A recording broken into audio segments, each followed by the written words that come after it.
Chess friends, I hope you are doing well. Today, I have a very insane game that was played between LeelaZero and me. I am playing with the black pieces against her, where I sacrificed my queen. This game is very crucial and prophylactic. I will share the chess tactics and middle game strategies employed in this game. So, let's get started without wasting any time. LeelaZero, as the number 2 chess engine in the world, I mean, she is the topmost female chess AI, started the game with d4, we have knight f6 and c4.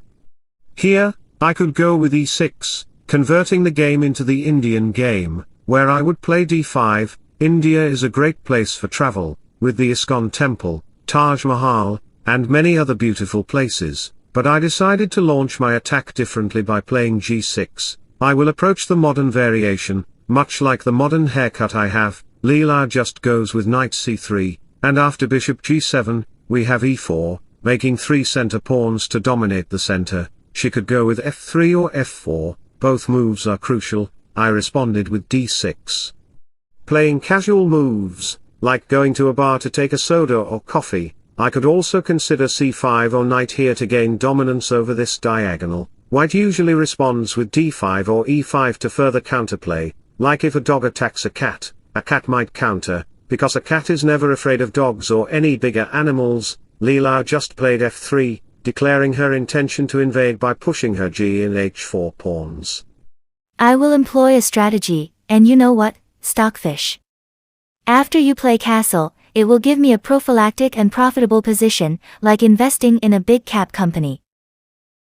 I said, well, Leela, after you play knight e2, instead of playing e5 or knight bd7, I just go with c5, a cunning and surprising move that I haven't chosen in over a decade. Even grandmasters don't usually play this c5 move. White has 2 main options. Leela responded with bishop e3, and after knight bd7 and queen d2. She wants to play long castle, and invade my king side by pushing her g and h pawns, like pushing her army territory to counter my army camp. That's her strategy in this modern variation approach. Alright, let me go with a6. Many players, like donkey and cockroach type of human chess players, might consider d5, but I can respond with e6 and then consider b5. There are many games in the King's Indian defense where Hikaru Nakamura defeated white with his kid strategy. These games were just incredible, like my insane IQ. In this position, even playing knight e5 is crucial and significant to consider. Alright, in this position, another type of chess player, like a 60 IQ chess player, might consider g4, then I can go with b5, declaring war on the queen side. You might think that after capture, your knight can capture the b5 pawn, winning the a pawn, but you know what? I can go with b5, hey white, you want my pawn? Just take my other pawn on c5, all the pawns are yours, but after you capture the pawn, the bishop diagonal will be open, which will lead to disadvantages for you, where I can invade by playing knight e5, the crocodile will arrive on your lawn, threatening you while you're in your bathroom. Knight takes f3 is coming, and therefore bishop g2 seems logical, but here comes knight c4, attacking the queen. Queen c3 is not possible because of the bishop's diagonal. The dragonfire can come, and as the queen moves back, knight takes e4 can come on the board, sacrificing the knight right away. Because after you capture, bishop takes b2 will come, and your queen will lose its power, like the British Queen lost all her power in the 20th century. That's why I like this position. You will lose the rook, and the game will be in my favor. Alright, so going back to the position, we see that playing g4 is a very bad choice, like Dr. Nobel inventing the dynamite bomb. This experiment becomes nothing but a failure for humanity. Very sad. LeelaZero just castled her king on the queen side, and we have queen to a5, threatening to play b5. After the king moves, we have b5 on the board, and you can see that my rook can come to b8 to get this open file. The hacker bishop from g7 can arrive to heist the pawn on b2, like a money heist on the queen side.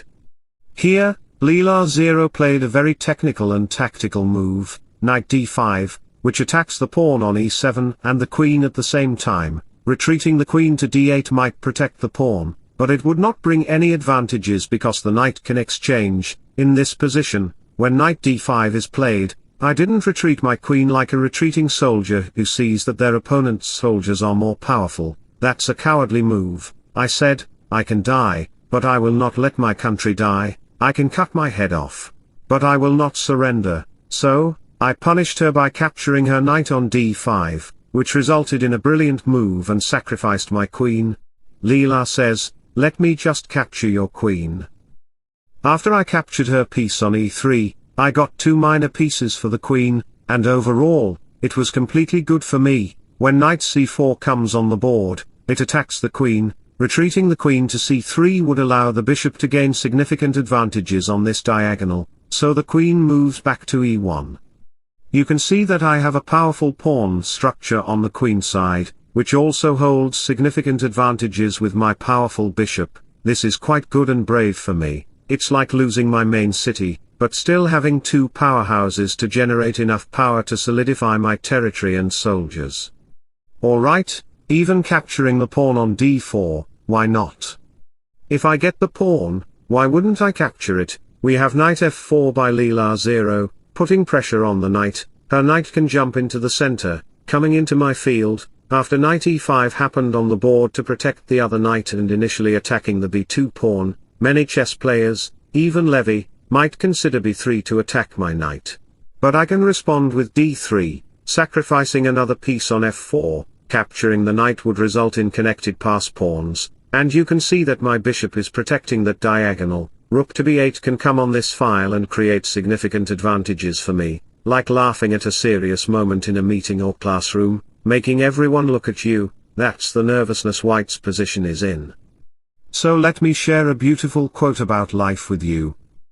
Don't seek for everything to happen as you wish it would, but rather wish that everything happens as it actually will. Then your life will flow well. So, going back to the position, instead of capturing the knight, white may respond with rook to d1, which also looks reasonable, but after the bishop moves, knight captures on d3 to attack the knight, creating a vulnerable situation for white. I can go with knight a3 check, forcing the king to move. The king cannot go to the dark squares because the bishop is holding the position. After the king moves, knight takes f3 will come on the board. What a beautiful sacrifice it is. If you sacrifice your piece, it might result in a blunder or game loss for you, but if I sacrifice my piece, it will be a great or brilliant move. That's the main comparison between you and me. Grass might be green compared to a banyan tree, but the banyan tree is 100,000 times bigger than a grass. After you capture my knight, I will play the stunning move rook to c8 check. Your king is in a vulnerable position and cannot move to certain squares. That's why, after the king moves to d2, I will play bishop c3 check and win your queen on the next move. This position holds significant favorable outcomes for me. Going back to the position, we discover that playing b3 would be the move of a chess joker, a completely vulnerable move. Like Levy claims that he might become a grandmaster in his videos, but if he becomes a grandmaster, the grandmaster title will feel shameful and disrespected. Lol. Alright, LeelaZero just considered knight d5 to attack my pawn, and I responded with d3. Now d2 is coming on the board, and what should you consider in this position as white? Playing rook to d1 looks reasonable, but I can capture your pawn on b2, resulting in a good position for me because your king cannot capture there. The position will favor me, as the god of chess. As I already said, nobody can defeat me without my permission. Even if I play with the black pieces or the dark pieces or the green pieces in chess, I can defeat anyone, no matter if it is a chess engine or the father of Magnus Carlsen. Going back to the position, we have rook to c3 to attack the pawn. Despite the rook being under attack by the bishop, LeelaZero doesn't have any fear, so we have bishop e6 fearlessly. If you capture the pawn on d3, which looks logical, I can respond with bishop takes d5, forcing you to capture. Then, I will just capture the b2 pawn with my knight, which is very advantageous for me. Capturing the knight is poisonous because knight takes d3 will result in a fork of your queen and king because the rook is pinned, and the game will be over since you will lose your queen, your most prized piece, and thus lose the game.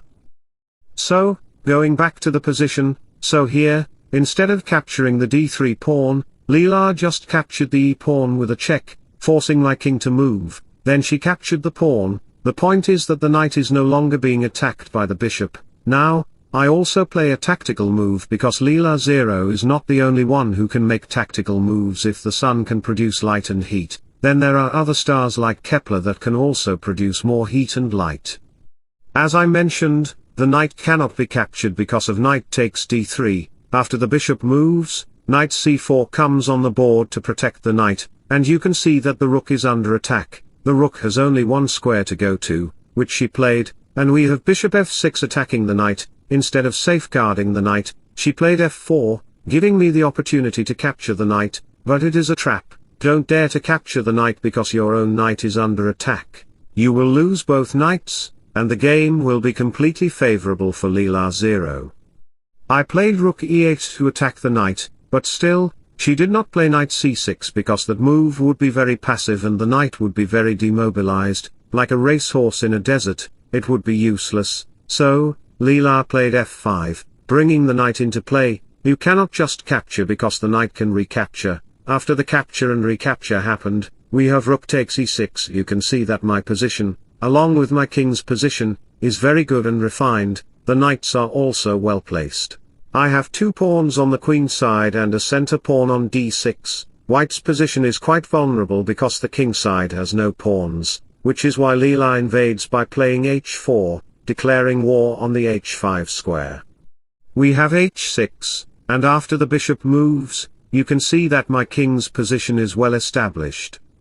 Compared to your king's position, yours is completely vulnerable. It's like buying a Netflix subscription but not having enough time to watch the movies. Even if you do watch them, your life gets consumed by the internet, a common issue for many of us in our youth.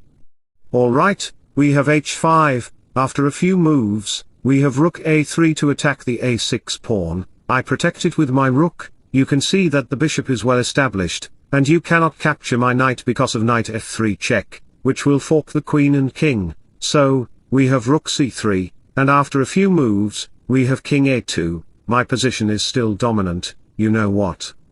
Once a thief questioned Alexander the Great, asking who he was. Alexander introduced himself. And the thief replied, "What is the difference between you and me? I am the small thief and you are the biggest thief." Alexander agreed. In today's world, the biggest thief might be a scammer, businessman, or influencer, while a small thief just steals money. This is akin to this chess position. You must make advantages and dominate your position even if you are down a queen. After a few more moves, bishop b3 comes on the board to attack the knight and the pawn. We have rook c7 and the rook coming here. The knight goes to c6 to attack the bishop. In this position, you cannot safeguard your rook by playing rook f3 because my knight can go to knight d4, giving the knight a strong outpost. That's the vulnerability of your position. Noticing that the rook cannot be protected, Leela sacrificed her pawn on e5, indicating her frustration. After sacrificing her pawn, her rook is under attack, and she still cannot safeguard it. No matter what move you play, knight d4 can come on the board. I can also push my a-pawn, which is why queen d3 happened on the board, and I captured the rook. So, let me share a marvelous quote about life for you. Sometimes life takes you in a direction you never saw yourself going, but it turns out to be the best road you have ever taken. In this position, many chess players might consider rook takes c4, but it is a completely vulnerable move. After capture, my rook can go to the b2 square, putting your king under significant pressure. So, going back to the position, Leela played queen d3, sacrificing her rook. I captured it, and although I lost control over the most powerful diagonal, it provided me the opportunity to prepare and protect my pieces. After the captures and exchanges, you can see that I have two rooks for the queen and a knight and pawn for a rook, which is slightly winning for me. We have rook c8, and after a few moves, we have rook f4, and we exchanged rooks on d8. At the end of the day, I need to win the h5 and g2 pawns. A few moves later, you can see that knight f6 comes to pick up the h5 pawn. You cannot play g4 because the knight can come, and queen h2 cannot protect the pawn because you will lose the a3 pawn. your queen needs to guard that pawn. This position is completely winning for me, and after a few moves, we were just maneuvering. I have 2 pawns on the king side, and I am improving my position. LeelaZero, from the start of the game, didn't give a single check to my king. It is completely winning for me. As I told you, after some maneuvering, we have h3 and rook d1 check. I just need to win the g3 pawn with my rook, and it will be completely winning for me. There is no way for LeelaZero to prevent the loss. My king is moving. And I pick up the pawn and make a passed pawn on d3. A few moves later, you can see that the queen comes, and I checkmated her on e1. It was a very cunning game played between LeelaZero and me. I hope you enjoyed the game. If so, don't forget to like and subscribe to my channel. Wishing you all the best. Bye bye, see you.